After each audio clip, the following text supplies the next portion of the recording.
जैसा कि हमारे बीच में पढ़ा गया नीति वचन उसका 3रा अध्याय उसके 5वें पद से लेकर 8वें पद तक। 5वें पद में इस प्रकार लिखा है, तू अपनी समझ का सहारा ना लेना वरन संपूर्ण मन से यहोवा पर भरोसा रखना। ये पद जो है हमें एक असीम प्रेम को भी सिखाता और समझाता और दर्शाता है। क्यों? क्योंकि इस संसार में हमें चलने के लिए बड़ी ही सोच समझ के कदम उठाने पड़ते हैं ना। और अगर जरा सा भी हम चूक जाएं, चाहे वो कोई भी हमारा काम क्यों ना हो, चाहे बिजनेस हो, चाहे हमारा पढ़ाई लिखाई हो, चाहे हमारा कुछ भी काम क्यों ना हो, रिश्ते नाते जिम्मेवारी जो भी हो, उसके लिए अगर हम जरा सा भी चूक जाएं तो हमें हानि उठानी पड़ती है। लेकिन यहाँ प्रभु परमेश्वर का वचन क्या कह रहा है कि इन सारे कामों के लिए क्या है कि तू अपनी समझ का सहारा ना लेना, वरन क्या करना, संपूर्ण मन से यहोवा पर, प्रभु पर, परमेश्वर पर भरोसा रखना। क्यों कह रहा है इस बात को? कारण ये कि बुद्धि पुकारेगी, और उस समय जब बुद्धि पुकारेगी, जब तुम यहोवा का भय मानोगे, परमेश्वर पे सब छोड़ोगे, अपनी समझ का सहारा नहीं लोगे, तो बुद्धि तुम्हें तुरंत पुकार के बताएगी कि तुझे ये काम करना है। और जब वो परमेश्वर की इच्छा से और उस बुद्धि के कहने से जब तुम काम को करोगे और अपनी समझ का सहारा नहीं लोगे, तो कभी ठोकर नहीं खाओगे।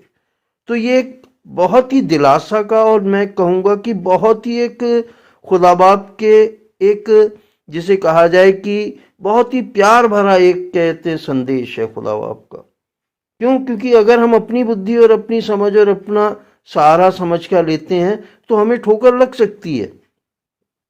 लेकिन जब हम परमेश्वर पिता की बुद्धि का सहारा लेते हैं, परमेश्वर पिता की समझ का सहारा लेते हैं, तो संसार में हमें ठोकर नहीं लग सकती है। 6ठे पद में, उसी को स्मरण करके सब काम करना, तब वह तेरे लिए सीधा मार्ग निकालेगा। और भी कितनी उत्तम बात प्रभु कहता है कि उसी का स्मरण, यानी कि परम पिता परमेश्वर का, प्रभु का स्मरण करके सब काम करना।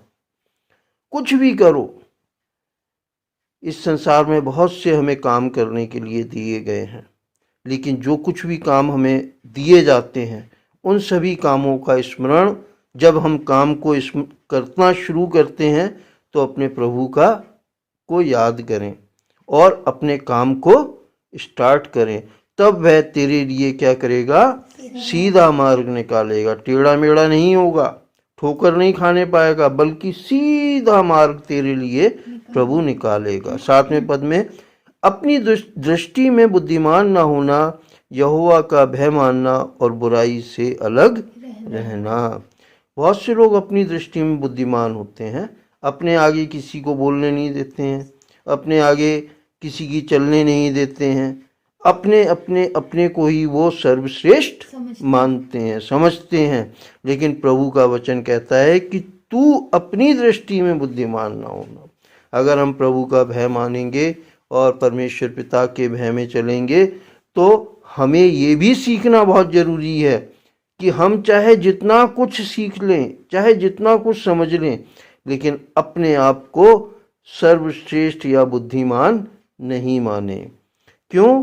क्योंकि अगर हम अपने आप को सर्वश्रेष्ठ मानेंगे तो लिखा हुआ है कि जो कोई अपने आप को ऊंचा करेगा वो नीचा किया जाएगा, और जो कोई अपने आप को नीचा करेगा वह स्वर्ग राज्य में ऊंचा किया जाएगा।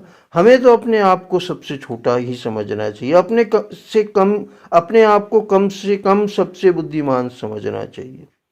क्यों? क्योंकि ये यीशु मसीह की का वचन है, जो उसने कहा है कि अगर तुम अपने आप को बड़ा समझोगे, अपने आप को बड़ा बनाओगे, तो स्वर्ग राज्य में सबसे छोटे कहलाओगे। और अगर अपने आप को सबसे छोटा समझोगे, क्यों? क्योंकि यीशु मसीह स्वयं हमारा सेवक बन गए। उन्होंने पैर धोए अपने चेलों के और हमें भी आज्ञा दी है। सबसे छोटे बन गए। अगर हम भी अपने आप को बड़ा ना बनाएं और सबके छोटे बनकर अपने जीवन में सबके साथ चलेंगे तो हमें प्रभु अपने वचन अनुसार बड़ा बनाएगा। और जब वो किसी को सर्वोत्तम या शिरोमणि ठहराता है तो उसकी सराहना क्या है? मनुष्य करते हैं। जैसा कल भी परसों भी पढ़ा गया था कि मनुष्यों का और परमेश्वर का अनुग्रह पाएगा है। तो अगर हम ऐसा करेंगे कि अपने आप को सर्वश्रेष्ठ नहीं मानेंगे और प्रभु पर भरोसा रखेंगे तो परमेश्वर का भय मानेंगे और अपने आप को बुराई से अलग रखेंगे तो हमारा परमेश्वर पिता जो है, जो हमें एक बच्चों की तरीके से समझाता है हर एक बात को, हमें अपने उस स्वर्गीय राज्य में लेके जाएगा। और वहाँ वो हमें क्या है, आज ही उसने कह दिया है कि तुम क्या हो? राजपदधारी हो, याजकों का समाज हो, है ना। आज ही कह दिया उसने हमसे। ऊपर जब जाएंगे प्रभु परमेश्वर के राज्य में जाएंगे तो वहाँ हम उसका क्या करेंगे? जलवा देखेंगे। हम वहाँ उसकी कुदरत देखेंगे हैं। 8वें पद में, ऐसा करने से तेरा शरीर भला चंगा और तेरी हड्डियां पुष्ट रहेंगी। कितना बड़ा वादा है। अगर क्या है कि हम अपनी समझ का सहारा नहीं लेंगे परंतु संपूर्ण मन से यहोवा पर भरोसा रखेंगे, उसी को स्मरण करके सब काम करेंगे, अपनी दृष्टि में बुद्धिमान नहीं होंगे, परमेश्वर पिता का भय मानेंगे, बुराई से अलग रहेंगे, तो ऐसा करने से क्या है कि हमारा शरीर भला चंगा रहेगा। ये भी प्रभु का वादा है।